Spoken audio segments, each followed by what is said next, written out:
Imagine an island shrouded in mystery, an island that was once the domain of cobras, spiders, and other venomous creatures, a place so forbidding that humans dared not set foot on it. Now imagine this same island transforming into a retreat for dreamers, artists, royalty, and writers. A paradise that inspired novels, songs, and paintings, and played host to European royalty, aristocracy, and global celebrities. Curious? Well, let's uncover the story of this mesmerizing island, an island that was once sold for a mere 250 rupees.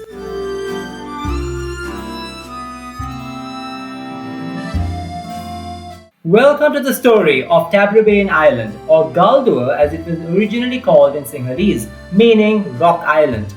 It is nestled off the southern coast of Sri Lanka, just opposite the fishing hamlet of Valigama. But before we dive into its glamorous past, let's rewind to its very beginnings.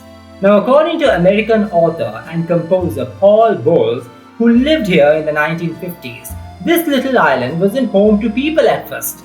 It was home to snakes.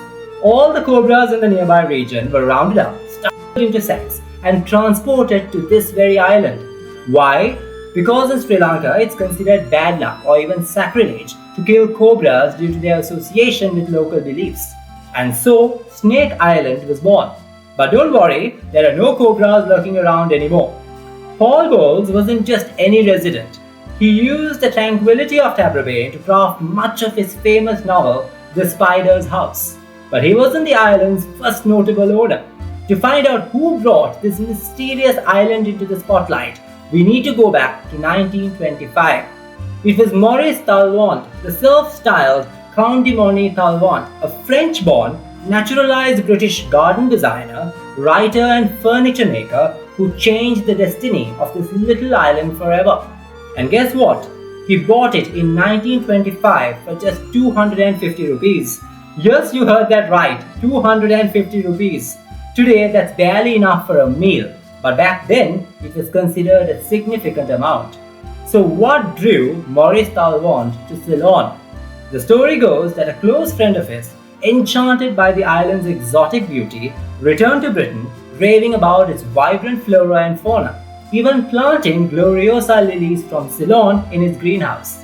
Intrigued and inspired, Maurice packed his bags, journeyed to this tropical paradise, and ultimately purchased the rocky outcrop we now know as Taprobane.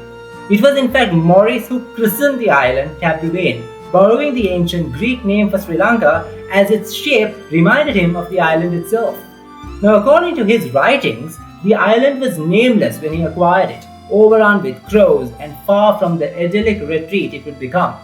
But Maurice had a vision, and it was he who transformed this untamed rock into the enchanting oasis it is today. A visionary in every sense, Maurice replanted the entire island, crafting a stunning garden filled with meticulously chosen plants.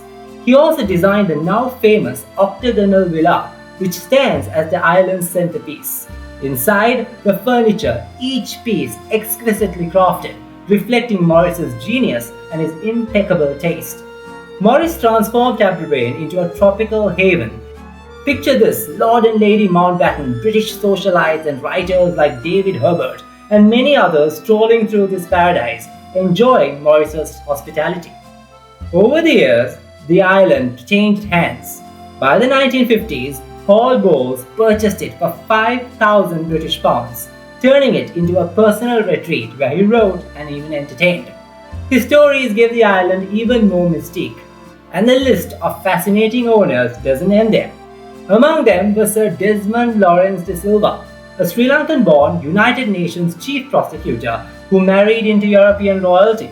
Yes, you heard that right. Sir Desmond, who was of Sri Lankan heritage, his wife, Princess Katerina of Yugoslavia, is a descendant of Queen Victoria and a relative of Prince Philip, the Duke of Edinburgh. Imagine a piece of Sri Lankan history intertwined with European royalty. And Taprobane's allure didn't just stop with royals and statesmen. Australian singer Kylie Minogue composed her song Taprobane Extraordinary Day inspired by her stay here, while German artist Thomas Kurth even painted it repeatedly during his visit in 1991. This little island has inspired countless works of art, literature, and music. The island is now an escape for those who can afford its exclusivity, far removed from its humble origins. And if you're wondering what happened to the snakes, well, they're long gone. What remains a mystery though is how Morris made this island snake-free. Could you imagine an island with such a journey? From cobras to celebrities, from myths to masterpieces. Let me know your thoughts in the comments below. And if you've enjoyed this story, don't forget to like, share and subscribe to my channel. From the mysterious past of Taprobane to the rich culture and history of Sri Lanka, I bring you stories that captivate and inspire. So until next time, it is me, Zamir Karim, signing off. Stay curious and keep uncovering history.